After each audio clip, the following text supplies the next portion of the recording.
बहुत पहले की बात है। दुर्जनपुर नाम के गांव में बिरजू नाम का एक युवा लकड़हारा रहता था। जंगलों से वो लकड़ी काट कर लाता और उन लकड़ियों को बेचकर जो धन प्राप्त होता उससे अपनी छोटी बहन गीता और बीमार माँ का लालन पालन करता। उसकी माँ अधिकतर बीमार रहती थी, इसलिए गीता और बिरजू मिलजुल कर घर का कामकाज कर लिया करते थे। ये देखकर उसकी बीमार माँ सोचती है, कितने बदनसीब है मेरे बच्चे, सारा दिन काम काज में ही लगे रहते हैं। मैं अभागिन तो बीमार होकर चारपाई पर पड़ गई हूँ। अगर अच्छी भली होती तो इनका थोड़ा हाथ ही बटा देती। एक दिन जब बिरजू जंगल से लकड़ी काटकर घर वापस लौटा तब उसकी बहन ने कहा, भैया, माँ की तबीयत अचानक बहुत बिगड़ गई है। ये सुनकर बिरजू झट से झोपड़ी के अंदर पहुंचा, जहां उसकी बीमार माँ करहा रही थी। बिरजू ने कहा, माँ देखो, मैं आ गया हूँ। मेरे बच्चों, लगता है मेरा अंतिम समय आ गया है। ऐसा मत कहो माँ, तुम हमें छोड़कर कैसे जा सकती हो। बिरजू, तू तो बहुत ही भोला है रे। मरना और जीना किसी के वश में नहीं है। भगवान ही हमें इस दुनिया में भेजता है और जब ठीक समझता है वापस अपने पास बुला लेता है। नहीं माँ, नहीं, मैं तुम्हें नहीं मरने दूंगा। बेटा, मेरे सिर पर हाथ रखकर वचन दो कि तुम अपनी बहन को इसी तरह प्यार करते रहोगे और मेरे बाद सदा इसका ध्यान रखोगे। इससे कभी दुखी नहीं होने दोगे। मैं वचन देता हूँ माँ। बस अब मैं चैन से मर सकूंगी। इतना कहकर बिरजू की माँ की गर्दन एक ओर लुढ़क गई। गीता और बिरजू रो रो कर विलाप करने लगे। उनका तो मानो सारा संसार ही उजड़ गया था। उन्हें प्यार करने वाली माँ उनसे दूर जो चली गई थी। बिरजू ने बड़े ही दुखी हृदय से माँ का अंतिम संस्कार किया। माँ की मृत्यु के बाद बिरजू उदास सा झोपड़ी में ही पड़ा रहता। वो जंगल में लकड़ी काटने भी नहीं जाता था। उसकी ये दिशा देखकर एक दिन गीता ने उससे कहा, भैया, ऐसे कब तक चलेगा? माँ तो छोड़कर चली गई। तुम्हें भी अगर कुछ हो गया तो इस दुनिया में मेरा कौन है? भैया, तुम्हें मेरी कसम, जंगल में लकड़ी काटने ना जाओ तो कम से कम घर से बाहर निकलो, थोड़ा मन बहलेगा। ठीक है गीता, अगर तुम्हारी यही इच्छा है तो मैं लकड़ी काटने जंगल जरूर जाऊंगा। उदास मन से बिरजू ने कुल्हाड़ी उठाई और जंगल की ओर चल पड़ा। एक दिन शाम को थका हारा बिरजू जब घर वापस लौटा तो बोला, गीता, आज तो मैं बहुत ही थक गया हूँ। ये कहकर बिरजू बिना हाथ मुंह धोए ही चारपाई पर बैठ गया। भैया, मेरी बात सुनो, अब तुम्हें विवाह कर लेना चाहिए। गीता, ये तुम क्या कह रही हो? भैया, जब तुम शाम को थके हारे घर वापस आया करोगे तो भाभी तुम्हारे पैर दबाया करेंगी। वो हम दोनों की खूब देखभाल भी करेंगी। गीता, तुम्हारा सुझाव तो बहुत अच्छा है, परंतु हम ठहरे गरीब, भला कौन अपनी बेटी का ब्याह मुझ जैसे गरीब लकड़हारे के साथ करेगा? ये तो दिन में सपना देखने जैसा है। भला ये भी कोई बात हुई? क्या गरीबों का विवाह नहीं होता? मैंने ऐसा कब कहा? गरीबों का भी विवाह होता है। तब तुम्हें भी अपना ब्याह करना ही होगा। यही मेरी जिद है भैया। अच्छा ठीक है मेरी बहना, जैसे ही कोई योग्य लड़की मुझे दिखाई देगी मैं उसके साथ ब्याह कर लूंगा। इस घटना के दूसरे ही दिन की बात है। बिरजू लकड़ी काटने जंगल गया था, तभी उसे किसी के रोने की आवाज सुनाई थी। ये आवाज सुनकर बिरजू चौंक गया और सोचने लगा, ये तो किसी औरत के रोने की आवाज है। अनुमान लगाकर वो उस दिशा में बढ़ा जिधर से आवाज आ रही थी। कुछ दूर जाने पर ही नदी के तट पर उसे एक युवती बैठी हुई दिखाई थी जो लगातार रो रही थी। बिरजू उस लड़की के पास पहुंचा और बोला, युवती, तुम कौन हो और इस वीरान जंगल में बैठकर क्यों रो रही हो? लड़की सिसकते हुए बोली, मैं बहुत ही अभागिन हूँ। मेरा सब कुछ इस जंगल में लुट गया। तुम्हारे साथ जो भी दुर्घटना घटी है मुझे विस्तार से बताओ, शायद मैं तुम्हारी कुछ सहायता कर सकूं। मेरा नाम राधा है। मैं अपने माता पिता और भाई के साथ इस जंगल से गुजर रही थी। मेरे भाई ने इस नदी में नहाने की जिद की। उसकी जिद के आगे मेरे माता पिता ने उसे नदी में नहाने की अनुमति दे दी। जैसे ही मेरा भाई नदी में उतरा वो डूबने लगा। मेरे माता पिता उसे बचाने के लिए नदी में उतरे, लेकिन उनका भी वही हाल हुआ। मेरी आंखों के सामने ही मेरे माता पिता और भाई तीनों इस नदी में डूबकर मर गए। ओह, ये तो तुम्हारे साथ बहुत बड़ा अनर्थ हो गया। अब इस दुनिया में मेरा कोई नहीं है। समझ नहीं आ रहा कि कहाँ जाऊँ, किसके पास जाऊँ। बिरजू सोचने लगा, ये युवती अनाथ है, सुंदर भी है और दुखियारी भी। यदि मैं इसके सामने विवाह का प्रस्ताव रखूं तो कैसा रहेगा? ये सोचकर उसने झिझकते हुए कहा, राधा, अगर तुम चाहो तो मेरे साथ मेरे घर चल सकती हो। लेकिन लोग क्या कहेंगे? एक जवान लड़की इस प्रकार किसी जवान लड़की के घर में कैसे रह सकती है? तो तुम मुझसे विवाह कर लो और फिर आराम से मेरे घर की मालकिन बनकर मेरे साथ रह सकती हो। क्या तुम्हें मेरा प्रस्ताव स्वीकार है? राधा ने कुछ पल सोचा और फिर स्वीकृति दे दी। तब बिरजू राधा को अपने घर ले आया। जैसे ही गीता ने उन्हें देखा वो बोली, भैया ये कौन है? गीता, ये तुम्हारी होने वाली भाभी है। इसका नाम राधा है। तुमने कल ही भाभी की मांग की थी और आज मैं तुम्हारे लिए भाभी ले आया। ओ भैया, तुम तो बड़े ही अच्छे हो। अगले दिन राधा और बिरजू का विवाह हो गया। जो भी राधा को देखता वो बिरजू के भाग्य की सराहना करता। बिरजू बहुत ही सौभाग्यशाली है जो उसे इतनी सुंदर और सुशील पत्नी मिली है। सच कहती हो बहन। अब बिरजू अपने छोटे से परिवार के साथ बहुत ही खुश था। वो सोचता कितना मेल है नंद और भाभी में। भगवान ये मेल हमेशा बनाए रखना। लेकिन नियति को शायद कुछ और ही मंजूर था। एक दिन राधा ने बिरजू से रात को सोते हुए कहा, गीता अब जवान हो गई है, क्या उसके विवाह के बारे में नहीं सोचोगे? राधा, गीता का विवाह तो करना ही है, पर वो मुझे जान से भी ज्यादा प्यारी है। मैं उसे अपने से दूर नहीं कर सकता। मतलब ये कि मैं चाहता हूँ कि गीता का विवाह करने के बाद हम उसके पति को भी अपने ही पास रख लें। तो क्या उसे घर जमाई बनाओगे? और नहीं तो क्या। बिरजू की ये बात सुनकर राधा चकित रह गई। अब उसके मन में गीता के प्रति हीन भावना उत्पन्न होने लगी। एक दिन जब गीता पानी भरकर ला रही थी, उसने देखा कि उसकी भाभी किसी औरत से गुप्त बातें कर रही थी। गीता सोचने लगी, ओह, भाभी के पास कमला मौसी बैठी हुई है। मौसी तो लड़ाई झगड़े करवाने के लिए प्रसिद्ध है। जरूर भाभी को कुछ सिखा पढ़ा रही होंगी। ये सोचकर गीता चुपके से झोपड़ी के द्वार के पास जाकर खड़ी हो गई। अंदर बैठी कमला मौसी राधा से पूछ रही थी, अरे बहू, कैसे दिन गुजर रहे हैं? मजे में तो हो? कहा मौसी, जो दिन गुजर जाए वही अच्छा है। ऐसा क्यों कहा तुमने बहू? क्या तुम्हें कोई दुख है? मौसी, सबसे बड़ा दुख तो गीता ही है। गीता? वो कैसे? मौसी, उसने मेरे जीवन में जहर घोल दिया है। मेरे पति दिन रात बस उसी की चिंता में लगे रहते हैं। गीता तो मुझे बर्बाद करने में तुली हुई है। पता नहीं वो कब पराए घर जाएगी। अरे ये तो बड़ा अन्याय है। और क्या मौसी, गीता बड़ी हो गई है। अब तो उसका विवाह कर देना चाहिए ताकि वो विदा होकर अपने घर चली जाए। लेकिन मेरा ऐसा भाग्य कहाँ। गीता तो पत्थर बनकर हमेशा मेरी छाती पर ही रखी रहेगी। राधा की ये सारी बातें झोपड़ी के बाहर खड़ी गीता के हृदय में तीर की तरह चुभ रही थी। उसका कलेजा कांप उठा। वो सोचने लगी, तो भाभी मुझे छाती पर रखा हुआ पत्थर समझती हैं? दुख के कारण वो जड़ से खड़ी रह गई। इसी अवस्था में जो घड़ा उसने पकड़ रखा था वो छूट गया और धड़ाम की आवाज के साथ फूट गया। घड़े के टूटने की आवाज सुनकर राधा चौंक गई और बोली, कौन है बाहर? और कोई नहीं भाभी, बाहर मैं हूँ, तुम्हारे जी का जंजाल। ये क्या कहती हो गीता? भला तुम मेरे जी का जंजाल कैसे हो सकती हो? तुम तो मेरी प्यारी नंद हो। भाभी, दिल पर लगे घाव पर शब्दों की लीपापोती मत करो। मैंने बाहर खड़े होकर तुम्हारी और कमला मौसी की सारी बातें सुन ली हैं। अब मैं जान गई हूँ कि मेरे प्रति तुम्हारे विचार कैसे हैं। मैं किसी के दिल पर बोझ बनकर नहीं रहना चाहती। तुम्हारा घर परिवार तुम्हें ही मुबारक हो। अब मैं इस घर में एक पल भी नहीं रुकूंगी। कहाँ जाओगी तुम? दुनिया बहुत बड़ी है भाभी, कहीं न कहीं मुझे सर छुपाने की जगह मिल ही जाएगी। ऐसी बात है तो कल की जगह आज ही चली जाओ, मैं तुम्हें रोकूंगी नहीं। ये सुनकर गीता की आंखों में आंसू भर आए। उसने एक बार अपने घर को चारों ओर से देखा और फिर तेजी से बाहर निकल गई। ये देखकर कमला मौसी बोली, अरे राधा, भगवान ने तेरी सुन ली। गीता खुद ही घर छोड़कर चली गई। मौसी, आज मैं बहुत खुश हूँ। अब इस घर में बस मेरा ही राज होगा।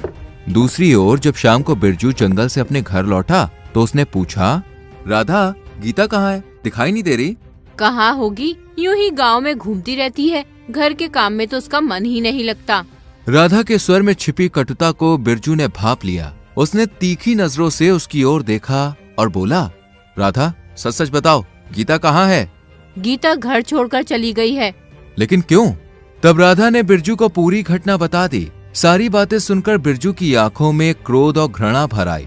उसने कहा, राधा, तूने मेरी भोली भाली बहन को घर से निकाला है। तू बहुत ही बड़ी एहसान फरामोश है। ऐसा करके तूने मेरी स्वर्गीय माँ की आत्मा को बहुत दुख पहुँचाया है। अब संभाल अपना घर, मैं गीता को ढूंढने जा रहा हूँ। और सुन, अब मैं लौटूंगा तो उसे साथ लेकर ही लौटूंगा, वरना कभी तेरा मुंह नहीं देखूंगा। इतना कहकर बिरजू अपनी बहन की खोज में निकल पड़ा। उधर गीता चलते चलते घने वन में पहुंच गए। वहां उसे एक आश्रम दिखाई दिया। अचानक उसका सर चकराया और वो जमीन पर गिरकर बेहोश हो गई। कुछ देर के बाद जब उसे होश आया तो उसने देखा कि उसके सामने एक बाबा बैठे थे। मैं कहाँ पर हूँ? बेटी, इस समय तुम इंद्र मुनि ऋषि के आश्रम में हो। मैं यहाँ पर कैसे आ गई ऋषिवर? बेटी, तुम हमारी कुटिया के बाहर बेहोश होकर गिर पड़ी थी। हम तुम्हें उठाकर यहाँ ले आए। ऋषिवर, आप मुझे यहाँ क्यों ले आए? मुझे जंगली जानवरों के भरोसे ही छोड़ दिया होता। क्या कहती हो बेटी? तुम्हें मरने के लिए जंगली जानवरों के भरोसे पर छोड़ देता? ऋषिवर, अब मेरे जीवन में रखा ही क्या है? मुझे जीने की कोई लालसा नहीं है। बेटी, लगता है तू दुखों से घिरी हुई है। मुझे अपनी राम कहानी सुनाओ ताकि मैं उसे जानकर समझ सकूं कि तुम्हारे मन में जीवन के प्रति अरुचि क्यों उत्पन्न हो गई है। गीता ने इंद्र मुनि ऋषि को अपने विषय में सारी बातें विस्तार पूर्वक बता दी। गीता की बातें सुनने के पश्चात इंद्र मुनि ऋषि ने कहा, बेटी, तुम्हारी भाभी राधा ने तुम्हारे साथ बहुत ही अन्याय किया है, परंतु इसका यह अर्थ नहीं है कि तुम अपने जीवन में आई कठिनाइयों से हार मान लो। तो आप ही बताइए ऋषिवर, इस विशाल दुनिया में मैं कहाँ जाऊँ? बेटी, तुम्हें कहीं जाने की आवश्यकता नहीं है। आज से तुम मेरी बेटी बनकर इस कुटिया में ही रहोगी। ऋषिवर, आप कितने अच्छे हैं। इधर गीता की खोज में बिरजू गांव गांव और वन वन भटक रहा था। एक दिन जब गीता सरोवर में पानी भरने जा रही थी, तभी उसे किसी की आवाज सुनाई थी। गीता, ओ गीता! गीता ने तत्काल ही पलटकर पीछे देखा। भैया, तुम? गीता, मैंने तुम्हें कहाँ नहीं ढूंढा। तुम मुझे छोड़कर क्यों चली गई? भैया, राधा भाभी का घर है, मेरा नहीं। ईश्वर ने मुझसे मेरे माता पिता को छीन लिया और भाभी ने मेरा सगा भाई भी। अब इस संसार में ईश्वर के सिवाय मेरा कोई नहीं है। तुम घर वापस लौट जाओ भैया, मैं इस वन में रहकर ही अपना शेष जीवन बिताऊंगी। गीता, इतनी जिद मत करो, मेरा कहा मानो और घर वापस चलो। नहीं भैया, मैं किसी भी सूरत में घर वापस नहीं जाऊंगी। तो मेरी भी बात सुन लो गीता, मैंने माँ को वचन दिया था कि तुम्हारी रक्षा करूंगा। अगर तुम घर नहीं लौट रही हो तो मैं भी वापस नहीं जाऊंगा। मैं भी तुम्हारे साथ इसी वन में रहूंगा। भैया, जैसी तुम्हारी मर्जी हो वैसा करो, मुझे इन बातों से कोई फर्क नहीं पड़ता। गीता बिरजू को साथ लेकर कुटिया में वापस आ गई। उसने बिरजू का परिचय इंद्र मुनि ऋषि से करवाया। ऋषिवर, ये मेरे भाई बिरजू हैं। चिरंजीवी रहो बेटा। ऋषिवर, भैया चाहते हैं कि वो मेरे साथ इस कुटिया में रहें। यदि यह इस कुटिया में रहना चाहता है तो मुझे कोई आपत्ति नहीं है। बिरजू, तुम्हें तो पता ही होगा कि तुम्हारी पत्नी इन दिनों गर्भवती है। क्या? हाँ, तुम्हारी पत्नी को एक पुत्र का गर्भ है। ऋषिवर, फिर तो मुझे तुरंत उसके पास लौट जाना चाहिए। ऐसी अवस्था में उसे अकेले छोड़ना उचित नहीं है। बिरजू, मुझे लगता है कि ये सही समय नहीं है। कुछ समय के लिए उसे अकेला ही रहने दो। और सुनो, राधा उचित समय पर एक सुंदर पुत्र को जन्म देगी। ऋषिवर, ये तो आपने बड़ी खुशखबरी सुना दी। अभी तुम यहीं पर रुको। तुम्हें और गीता को मेरे आश्रम में तब तक रहना पड़ेगा जब तक मैं चाहूंगा। क्या तुम्हें स्वीकार है? स्वीकार है ऋषिवर। उधर राधा की हालत खराब थी। वो सोच रही थी, घर में अन्न का एक दाना भी नहीं है, भूखा मरने की नौबत आ गई है। अब मैं क्या करूं? ऐसी स्थिति में भूखा रहना संभव नहीं। कुछ सोचकर वो उठी और अपने पड़ोस में रहने वाली औरत के पास गई। बहन, मुझे सहायता की जरूरत है, कृपया मुझे कुछ पैसे दे दो। मेरे यहाँ कोई पैसों का पेड़ लगा है, जो मुंह उठाए सीधे इधर ही चली आई। किसी और के पास जाकर मांग। राधा अपमानित सी खड़ी रह गई। वह सोचने लगी, हे भगवान, क्या मेरे नसीब में ये दिन देखने के लिए लिखे थे? कमला मौसी मेरा बड़ा मान करती थी, क्यों ना उनके पास जाकर सहायता मांगू। जब वो कमला मौसी के घर पहुंची तो मौसी बोली, हाँ बहू, इधर का रास्ता कैसे भूल गई? क्या बताऊं मौसी, इन दिनों मैं बहुत परेशान हूँ। तुम्हारा बेटा तो गीता की खोज में चला गया और यहाँ घर में अन्न खत्म हो गया है। अरे तो इसमें मैं क्या कर सकती हूँ बहू? मौसी, थोड़े से पैसे उधार दे दो ताकि मैं अन्न खरीद लूं। बाद में तुम्हारे सारे पैसे लौटा दूंगी। बहू, मुझे और सब कुछ तो अच्छा लगता है, पर ये भीख मांगने जैसी बातें अच्छी नहीं लगती। तुम मेहनत मजदूरी करके कुछ पैसे क्यों नहीं कमाती? मौसी, मैं भला मजदूरी कैसे कर सकती हूँ? अरे सुनो, गांव के सेठ राम प्रसाद की हवेली में झाड़ू पोछा करने के लिए एक नौकरानी की आवश्यकता है। तू हवेली जाकर उनसे काम मांग, वे अवश्य तुझे नौकरी पर रख लेंगी। मौसी, तुम कहती हो तो मैं जाकर उनसे काम मांग लेती हूँ। राधा हवेली गई और जमींदार से काम मांगा। जमींदार ने तुरंत उसे नौकरी पर रख लिया। अब से वो हवेली में झाड़ू पोछा और नौकरानी का काम करने लगी। दिन भर मेहनत करने के बाद वो शाम को रूखा सूखा खाकर अपनी झोपड़ी में सो जाती। इसी प्रकार उसके दिन गुजरने लगे। उचित समय पर उसने एक सुंदर पुत्र को जन्म दिया। वो सोचने लगी, आज अगर इसके पिता और बुआ घर में होते तो वो कितने खुश होते। वक्त के थपेड़ों ने उसकी अकड़ ठिकाने लगा दी थी। अब वो बार बार उस घड़ी को कोसती जब उसने गीता को घर से निकलने के लिए कहा था। उधर एक दिन इंद्र मुनि ऋषि आश्रम में बैठे बैठे अचानक मुस्कुरा उठे। ये देखकर पास बैठी गीता ने पूछा, ऋषिवर, आप अचानक मुस्कुरा क्यों रहे हैं? ऋषि ने बिरजू और गीता से कहा, अब तुम दोनों अपने गांव लौट जाओ। राधा वहां पश्चाताप की अग्नि में चल रही है। उधर दुर्जनपुर में राधा बहुत ही दुखी थी। वो सोच रही थी, हे भगवान, कब मेरे कष्टों को दूर करोगे? मेरे पति और नंद को मेरे पास वापस भेज दो। मुझ पर दया करो भगवान। राधा ये सब सोच ही रही थी कि उसी समय बिरजू अपनी झोपड़ी के अंदर आया। जैसे ही राधा ने अपने पति को देखा, वो दौड़कर उनके कदमों में लिपट गई और फूट फूट कर रोने लगी। स्वामी, मुझे क्षमा कर दो, मुझसे बहुत बड़ा अपराध हो गया। राधा, तुम मेरी नहीं बल्कि गीता की अपराधनी हो। जाओ और उससे क्षमा मांगो। गीता कहाँ है? वो बाहर खड़ी है। राधा रोते हुए बाहर आई और गीता से हाथ जोड़कर बोली, गीता बहन, मुझे क्षमा कर दो। मैंने तुम्हारे साथ बहुत गलत किया था। भाभी, मुझे तुमसे कोई शिकवा नहीं है। वो सब वक्त का खेल था। बहुत पुराने समय की बात है। एक गांव में दो भाई रहा करते थे। बड़ा भाई बुद्धिमान और परिश्रमी था, जबकि छोटा नासमझ, सुस्त और ईर्ष्यालु था। उसका नाम जगदीश था। ये कहानी उसी के बारे में है। एक दिन जगदीश अपने भाई के पास आया और अपना दुखड़ा रोने लगा। ऐसा क्यों होता है भाई? कृपया करके जरा मुझे समझा दो। हम दोनों एक ही वंश और एक ही बाप के बेटे हैं, फिर भी हमारा भाग्य अलग अलग क्यों है? तुम्हें हर काम में सफलता मिलती है, मुझे किसी काम में नहीं मिलती। तुम्हारी भेड़ें बच्चे देती हैं और मेरी एक के बाद एक मरती जा रही हैं। तुम्हारा घोड़ा घुड़दौड़ में अव्वल आया, जबकि मेरा बीच रास्ते में गिर गया। तुम्हारा बुजुर्ग आदर करते हैं, जबकि छोटे छोटे छोकरे भी बेशर्मी से मेरी खिल्ली उड़ाते हैं। बड़ा भाई मुस्कुरा कर बोला, जगदीश, इसका कारण यह है कि मेरा भाग्य मेरी सहायता करता है। हर मनुष्य का अपना अपना भाग होता है। मेरा भाग्य मेहनती है और तुम्हारा शायद कहीं किसी वैराग के तले सो रहा है। जगदीश ने सोचा, तो ठीक है, मैं अपने भाग्य को ढूंढकर उसे मेरी खातिर काम करने को मजबूर कर दूंगा। वो उसी दिन अपने भाग्य की खोज में निकल पड़ा। वो चलता रहा और बहुत दूर जा पहुंचा। अचानक एक चट्टान के पीछे से एक शेर निकला और उसका रास्ता रोककर खड़ा हो गया। जगदीश भयभीत हो उठा, लेकिन भागकर वो जा भी कहां सकता था। तू कौन है? हे जंगल के राजा, मेरा नाम जगदीश है। ठीक है, पर तू जा कहां रहा है? अपने भाग्य को खोजने। तो फिर मेरी बात सुनो, जब तुम अपने भाग्य को ढूंढ लोगे तो उससे पूछना कि मैं क्या करूं जिससे मेरे पेट का दर्द ठीक हो जाए। किसी जड़ी बूटी से फायदा नहीं हो रहा। मैं परेशान हो गया हूँ, किसी काम का नहीं रहा। मेरा काम करने का वचन देगा तो मैं तुझे नहीं खाऊंगा, वरना इसी वक्त चबा जाऊंगा। हे जंगल के राजा, मैं तुम्हें वचन देता हूँ कि अगर मुझे मेरा भाग्य मिल गया तो मैं तुम्हारे लिए कोई ना कोई दवा जरूर लेकर आऊंगा। शेर उसकी बात सुनकर रास्ते से हट गया। जगदीश कुछ ही दूर चला था। उसने देखा कि खेत में एक बूढ़ा, बुढ़िया और उनकी रूपवती बेटी फूट फूट कर रो रहे हैं, जैसे उनका कोई मर गया हो। जगदीश उन्हें देखकर रुक गया। आप लोग रो क्यों रहे हैं?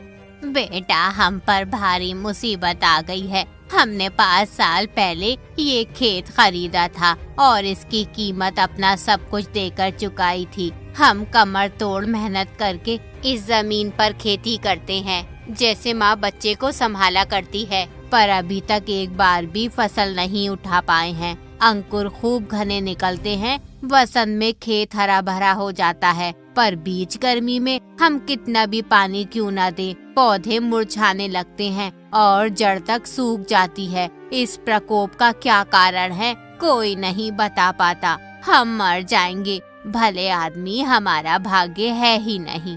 माताजी, मेरा भाग्य है, पर वो किसी घने वैराग के तले सो रहा है। मैं उसे ढूंढने जा रहा हूँ। बेटा, तुम्हारा बाल भी बाका ना हो, सफलता तुम्हारे कदम चूमे। अगर तुम्हें अपना भाग्य मिल गया तो कृपा करके उससे पूछना क्या उसे हमारी फसल बर्बाद होने का कारण मालूम है? हम हमेशा तुम्हारे आभारी रहेंगे। माताजी, मैं आपको वचन देता हूँ, अगर मुझे भाग्य मिल गया तो जरूर पूछूंगा कि आप लोगों की फसल क्यों खराब होती है। इतना बोलकर जगदीश आगे चल पड़ा और बहुत दिनों बाद वो एक बड़े शहर में पहुंचा, जो कि राजा सूर्य प्रताप की राजधानी था। वो कुछ ही दूर चला था कि उस पर सिपाही टूट पड़े और उसे पकड़कर राजा के महल में ले गए। वो मन ही मन सोचने लगा कि उसका क्या कसूर है और वो बुरी से बुरी सजा की प्रतीक्षा करने लगा। किंतु राजा ने उसका स्वागत मुस्कान और स्नेहपूर्ण शब्दों से किया। तुम हमारे मेहमान बनो परदेसी, और बताओ कि तुम कौन हो और कहाँ जा रहे हो। महाराज, मेरा नाम जगदीश है और मैं अपने भाग्य की तलाश में घर से निकला हूँ। मुझसे डरो मत, मैं तुमसे अपने दास की तरह नहीं, मित्र की तरह बात कर रहा हूँ। मुझे तुमसे एक विनती करनी है। तुम्हें जब अपना भाग्य मिल जाए तो उससे पूछना कि मैं इतना विशाल और शक्तिशाली राजधानी का राजा होते हुए भी अपने सोने के महल में खुश क्यों नहीं हूँ और तड़पता रहता हूँ। उत्तर चाहे जैसा भी क्यों ना हो, मैं तुम्हें खुले दिल से इनाम दूंगा। जगदीश राजा को वचन देकर सफर पर निकल पड़ा। वो 3 वर्ष तक यात्रा करता रहा। अंत में वो एक बहुत बड़े पर्वत के पास पहुंचा और देखा कि एक बड़ी सी चट्टान के नीचे मनुष्य से मिलता जुलता कोई प्राणी नंगे पैर, बाल बिखरे, गहरी नींद में सो रहा है। जगदीश ने सोचा, क्या सचमुच यही मेरा भाग्य है? और उस आदमी को जगाने लगा। उठो, आंखें खोलो, काम का वक्त हो गया है। मेरे भाई का भाग्य तो वहाँ उसके लिए कमर तोड़ मेहनत कर रहा है। क्या तुम मेरी सहायता नहीं करना चाहते? आंखें खोलो और जल्दी से उठो। वो काफी देर तक चिल्लाता रहा। अंत में भाग्य उठा और बोला, जगदीश, तुम बेकार में भटकते फिर रहे हो। भाग्य तो तुम्हारे भाई जैसे बुद्धिमानों और परिश्रमियों की सहायता करता है, और तुम्हारे जैसे मूर्खों और कामचोरों के तो वो किसी भी काम का नहीं होता। लेकिन अब तुम मेरे पास आ ही पहुंचे हो, तो बैठो और बताओ कि तुमने यहाँ का रास्ता कैसे खोजा, क्या क्या देखा, किस किस से मिले, उनसे क्या क्या बातें हुई और तुम्हें मुझसे क्या चाहिए। जगदीश अपना किस्सा सुनाने लगा और भाग्य उसकी बातें सुनता रहा। उसकी पूरी बातें सुनकर उसने उसे समझाया। जगदीश, तुम्हारे किस्से सुनकर मैं इस निर्णय पर पहुंचा हूं कि तुम में बुराइयां बहुत हैं, पर साथ ही कुछ अच्छाइयां भी हैं। तुम्हारी अच्छाइयों के लिए ही मैं तुम्हें इनाम देना चाहता हूँ। अब घर जाओ, तुम्हारा भाग्य उदय होने वाला है। हर किसी को ऐसा सुख नहीं मिलता, लेकिन देखो कहीं अपनी नासमझी के कारण चूक मत जाना। जगदीश भाग्य की बात मानकर उसी रास्ते पर चल पड़ा जिससे वो आया था। वो राजधानी में पहुंचकर राजा के सामने हाजिर हुआ और बोला, महाराज, मेरे भाग्य ने आपके दुख का कारण बता दिया। आप इस राजधानी पर राज कर रहे हो और सब आपको पुरुष मानकर आपको राजा कहकर पुकारते हैं, जबकि वास्तव में आप स्त्री हो। आपके लिए ये रहस्य छुपाए रखना मुश्किल है और सेना संचालन करना, शासन चलाना अकेले आपके बस का काम नहीं है। आप कोई योग्य पति चुन लो, फिर सुखी से रहने लगोगे। तुम्हारे भाग्य ने बिल्कुल सच कहा जगदीश। राजा ने अपनी बहुमूल्य टोपी उतार दी। जगदीश ने देखा कि उसके सामने पूनम के चांद सी सुंदर लड़की खड़ी है। रानी रूपी युवती शर्म से लाल होकर बोली, मेरा रहस्य जानने वाले तुम पहले बाकी नौजवान हो। तुम ही मेरे पति और मेरी राजधानी के राजा बन जाओ। नहीं नहीं, मैं राजा नहीं बनना चाहता। मेरे भाग्य का उदय होने वाला है। इतना बोलकर जगदीश वहाँ से चल दिया। कुछ दूर चलने के बाद उसे वही बूढ़े, बुढ़िया और उनकी रूपवती बेटी मिले। उसे देखकर बुढ़िया बोली, हमारे लिए क्या खबर लाए हो बेटा?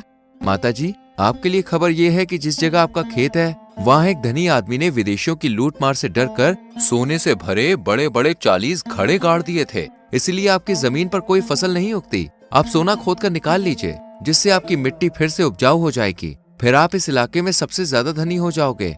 बेटा, तुमने हम सबको सुखी कर दिया। तुम हमारे साथ रह जाओ और सोना खोदने में हमारी मदद करो। आधा खजाना तुम ले लो और हमारी बेटी से शादी कर लो। तुम मेरे बेटे और दामाद बन जाओ।